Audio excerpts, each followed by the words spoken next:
पहले देख लेते हैं पी चिदम्बरम के पिटारे से क्या कुछ निकला आपके लिए, क्या राहत मिली और क्या सौगात निकली, कितनी उम्मीदें टूटी, कितनी उम्मीदें पूरी हुई।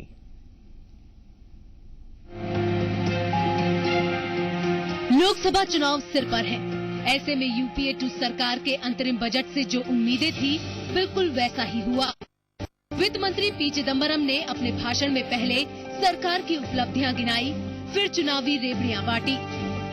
कैपिटल गुड्स पर एक्साइज ड्यूटी घटाकर 12 से 10% की गई है। साथ ही कार और बाइक पर एक्साइज ड्यूटी 10% से घटाकर 8% की गई है। इस फैसले से छोटी कारें, मोटरसाइकिल और मोबाइल फोन सस्ते होंगे। ये मिडिल क्लास वोटर्स को लुभाने की कोशिश है। I propose to reduce excise duty as follows for the period up to 30/6/2014. Small cars, motorcycles, scooters and commercial vehicles from 12% to 8%. Propose to restructure the excise duties for all categories of mobile handsets. The rates will be 6% with SENVAT credit or 1% without SENVAT credit. इसके बाद चिदम्बरम के पिटारे से छात्रों के लिए तोहफा निकला। वित्त मंत्री ने एजुकेशन लोन पर छूट देने की घोषणा की। 31 मार्च 2009 तक के एजुकेशन लोन पर 2600 करोड़ रुपए ब्याज चुकाने से छूट दी गई है। जाहिर है इससे लाखों छात्रों को फायदा होगा। 10 years ago, the central government's expenditure on education was rupees 10,145 crore.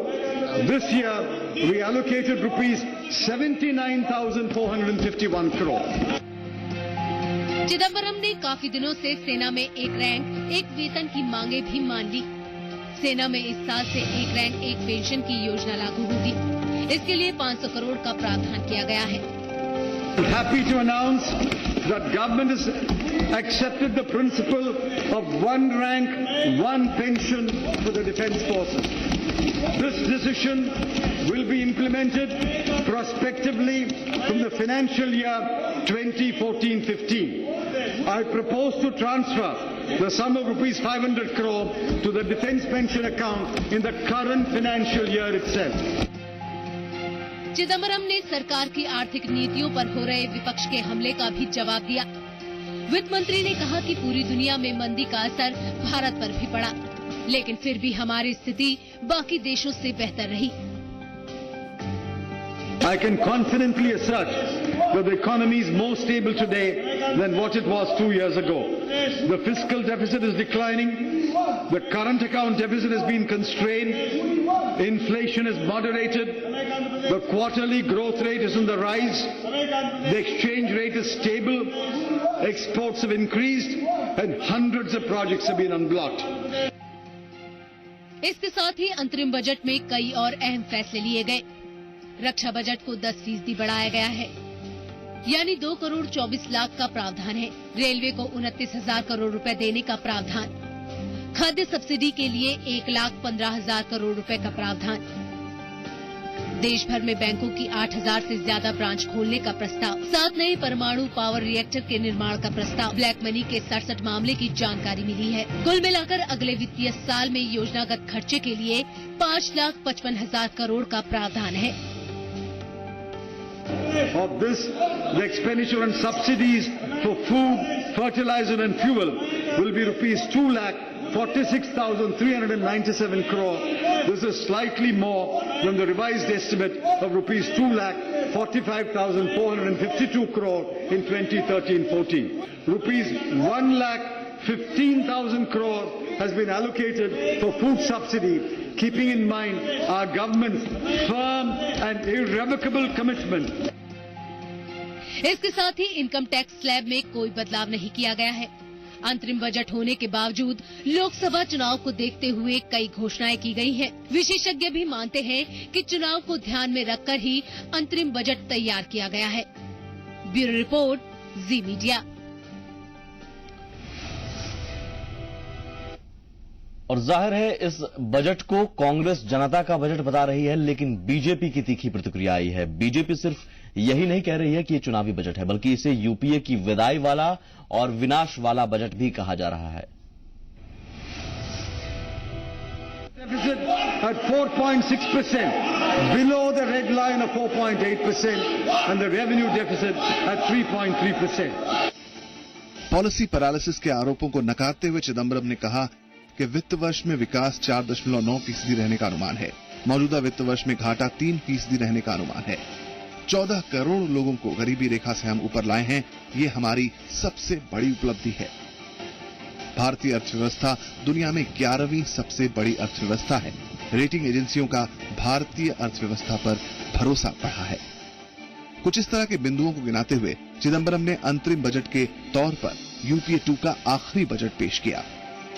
Our way of governance has not come in the way of lifting 140 million people out of poverty in the last 10 years. That is the greatest achievement of the two UPA governments, and we are legitimately proud of that achievement. BJP के नेता इस budget को चुनावी budget कहते इससे पहले ही कांग्रेस की तरफ से मंत्रियों ने इन आरोपों को नकारना शुरू कर दिया और आरोप लगाया कि बीजेपी वाले हर चीज को चुनावी चश्मे से देखते हैं। 14 करोड़ लोगों को अगर गरीबी रेखा के ऊपर लेके आई है ये सरकार, तो ये अपने आप में एक बहुत बड़ी उपलब्धि है। और मुझे लगता है कि जिस तरह से वित्त मंत्री ने पिछले 10 साल की जो तरक्की हुई है, जो उपलब्धियां हैं, जिस तरह से भारत की अर्थव्यवस्था मजबूत हुई है, उसका सार देश के सामने प्रस्तुत किया है। वित्त मंत्रालय के पास तो इतना अधिकार भी नहीं है कि पूरा बजट पेश करें। तो चुनाव को कैसे ध्यान के रखते हुए बनाया गया है? ये विरोधी दल तो हमेशा, और खास करके भारतीय जनता पार्टी तो हमेशा ये बात कहेंगी कि ये चुनावी है, क्योंकि उनकी अपनी नीयत ऐसी है कि हर चीज वे एक चुनावी रणनीति के तहत देखती है। सवाल यह है कि अगर ये चुनावी बजट नहीं था तो बजट में अपनी उपलब्धियों को एक एक करके क्यों गिनाया गया? महज यूपीए 2 की बात करने की जगह 10 साल का लेखा जोखा क्यों दिया गया? बीजेपी ने इस बजट को चुनावी बजट से ज्यादा बताते हुए कांग्रेस का घोषणा पत्र करार दिया। साथ ही बीजेपी ये भी कहना नहीं भूली कि ये इस सरकार का विदाई बजट है। इस सरकार का ये विदाई बजट है और विदाई बजट भी ऐसा है जो कांग्रेस पार्टी के किसी चुनाव घोषणा पत्र से ज्यादा नहीं है। सरकार अपनी नाकामी को दुनिया के आंकड़ों में छिपाना चाहती है। ये उनके विनाश का बजट है, ये जाने का अलविदाई का कहने वाला। ये अंतरिम बजट है, अगली सरकार आकर इसमें जरूरी फेरबदल करेगी, लेकिन ये जिम्मा भी वित्त मंत्री अपने पास ही रखना चाहते हैं और खुद ही कहते हैं कि इस बजट की कमियों को अगले बजट में ठीक करेंगे। जब कांग्रेस को भरोसा है कि वो अपनी उपलब्धियों के बूते लौट कर आने वाली है, तो इस बजट को चुनावी बजट क्यों न माना जाए? Bureau report, C media.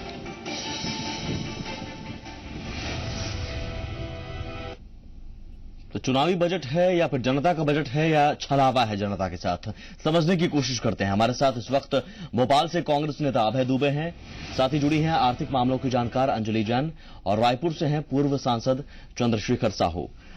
सबसे पहले चंद्रशेखर जी, सवाल सीधा सा, सकारात्मक आपको इस बजट में क्या नजर आ रहा है और नकारात्मक क्या नजर आ रहा है?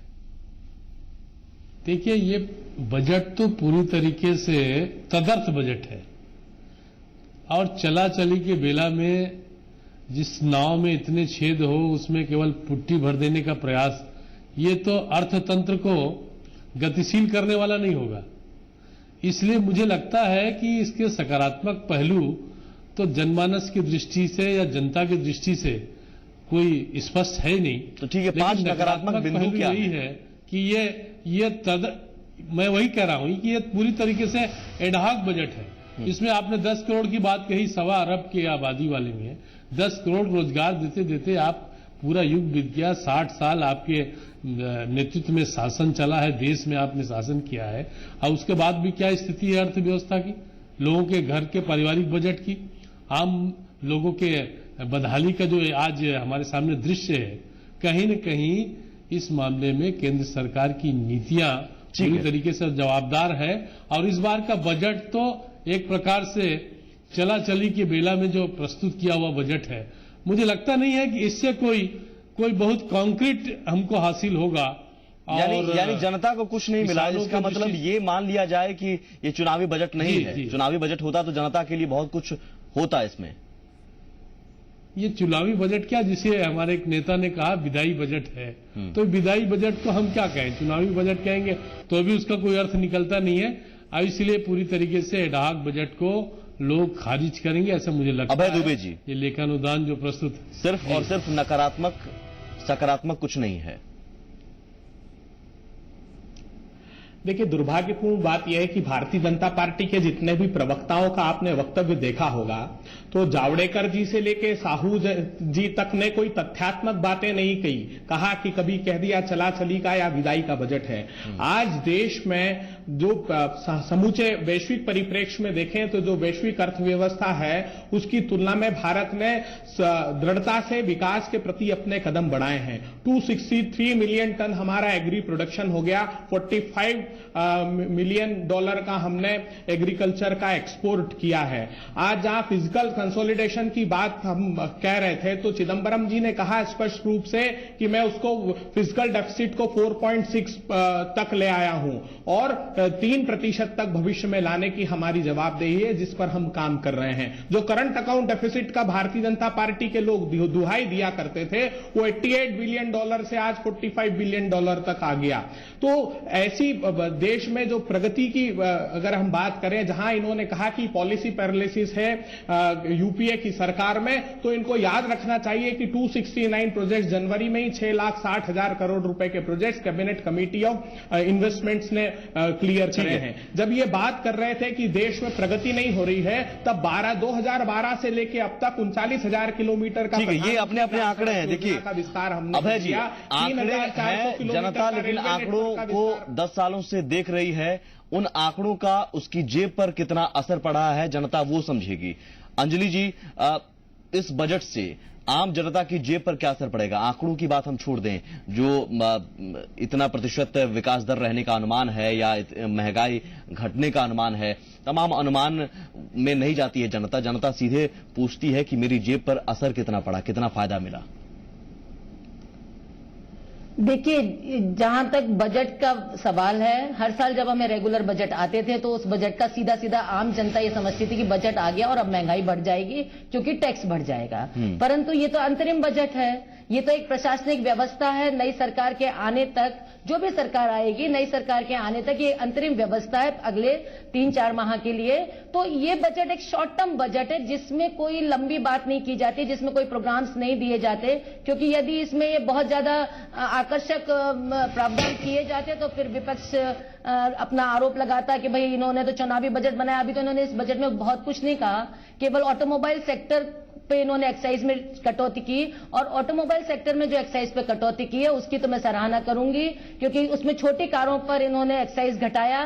छोटी कारों पे जो एक्साइज घटाया, 3 लाख तक की कार। चुनाव में फायदा मिलेगा, आपको लग रहा है चुनाव में फायदा मिलेगा इस बजट से? नहीं, चुनाव में इक्वेशन नहीं होती साहब की। जो छोटा सा एक इन्होंने अगर कार ज्यादा कार पे रिबेट मिल गया, मुझे सस्ती कार मिल जाएगी तो मैं उस दल को जाकर वोट दे दूंगी। वोट देने वाला पूरा समग्र मूल्यांकन करता है और समग्र मूल्यांकन के आधार पर ही अपना वोट डालता है। कार और बाइक से ज्यादा जरूरी है कि जो रोटी सब्जी और दाल है वो लगातार जो जरूरत की चीजें हैं वो महंगी होती जा रही है। क्या उस पर लगाम लगने की उम्मीद इस बजट से है? जनता वो देखेगी। लेकिन वोट बटोरने की कोशिश की गई है एक अहम प्रस्ताव के जरिए, 1 रैंक 1 पेंशन के जरिए थोक भाव में लाखों रिटायर्ड फौजियों के वोट बटोरने की कोशिश हुई है। उस पर भी चर्चा एक छोटे से ब्रेक के बाद।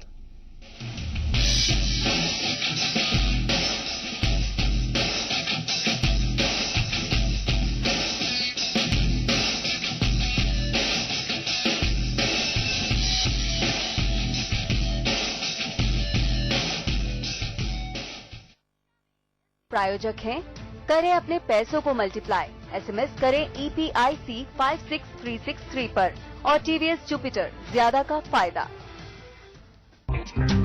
सिर्फ 55 रुपए में आप स्पॉट्स को जड़ से घटाएं। पॉन्ड्स व्हाइट ब्यूटी क्रीम, बेदाग निखार।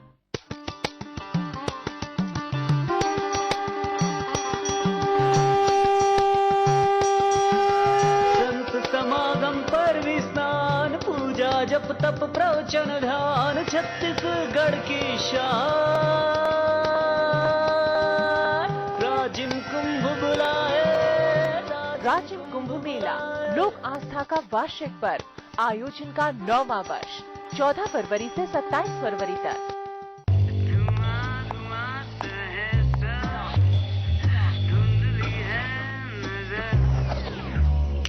हेलो, क्या करें? आपके पिक्चर में इतना पोल्यूशन जो है। Demand to have Videocon D2H असली HD, जो आपकी सिग्नल से पोल्यूशन हटाए और दे क्लीनेस्ट, फ्रेशेस्ट, क्लियरेस्ट पिक्चर। अब एयर में पोल्यूशन होना हो, ऑन एयर नहीं होगा। मस्ती करने को तैयार, शरारत वाली जोड़ी, राइट। मनाना हर बार, लड़ाई वाली जोड़ी, देखे सपने हम दो चार, विश वाली जोड़ी, और ये फ्रेशनेस जोड़ी। 50 ग्राम क्लोजअप टूथपेस्ट और टूथब्रश का जोड़ी पैक सिर्फ 24 रुपए में, ताकि इन जोड़ियों की फ्रेशनेस बरकरार रहे।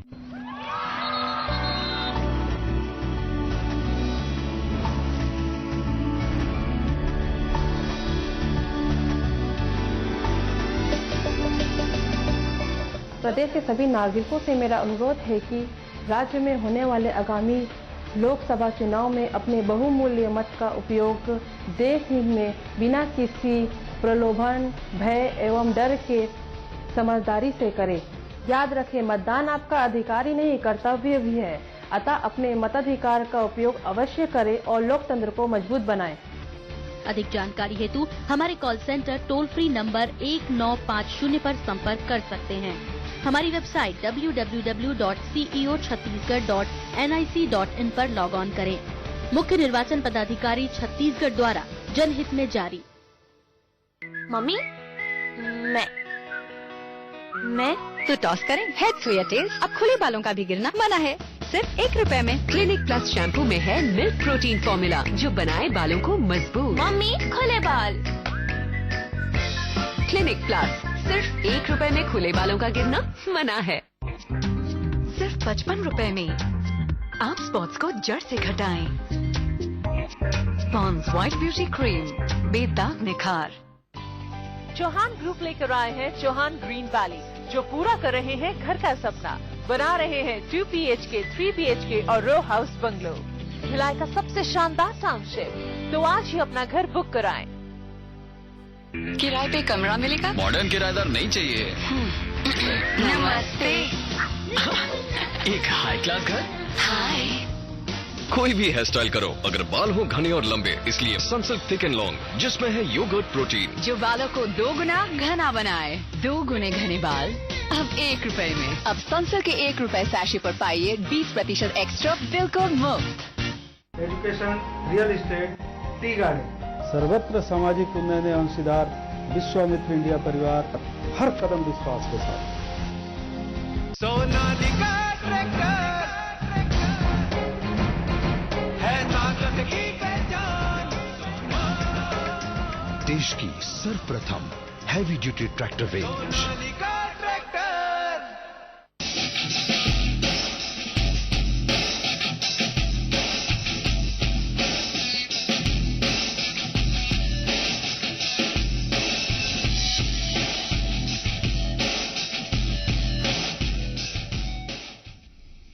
जी, अंतरिम बजट पेश हो गया है और वोट ऑन अकाउंट में वित्त मंत्री ने हर वर्ग को खुश करने के लिए दिल खोल के आवंटन किया। अंतरिम बजट के जरिए पी चिदम्बरम ने महिलाओं, छात्रों, युवाओं और रिटायर्ड फौजियों को खुश करने की कोशिश की।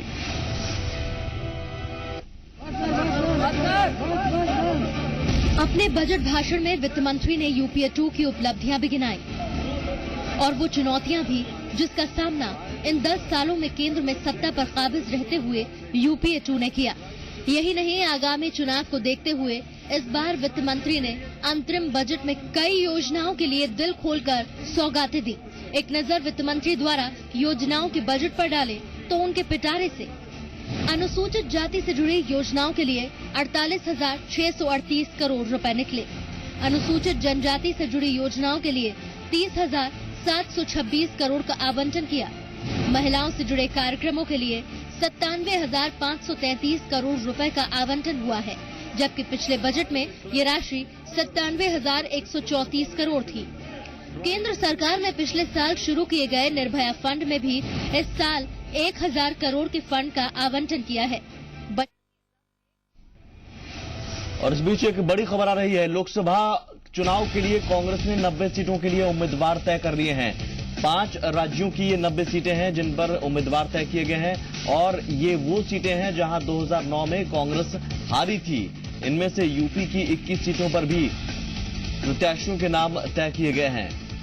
जाहिर है अब कांग्रेस दरअसल अपनी कमजोरियों पर काम कर रही है। पहले उन कमजोरियों पर काम करते हुए उन सीटों पर उम्मीदवारों के नाम का ऐलान किया है जिन सीटों पर 2009 में कांग्रेस हार चुकी थी। किन वजहों से हारी, उन वजहों को टटोलते हुए ये नाम तय किए गए होंगे और इन चेहरों को अभी से कहा गया होगा कि आप मैदान में उतरिए और पिछली जो गलतियां हैं उन्हें दोहराया न जाए। इन राज्यों में यूपी, झारखंड, छत्तीसगढ़, उड़ीसा, कर्नाटक, इनमें से यूपी से 21 उम्मीदवार तय किए गए हैं।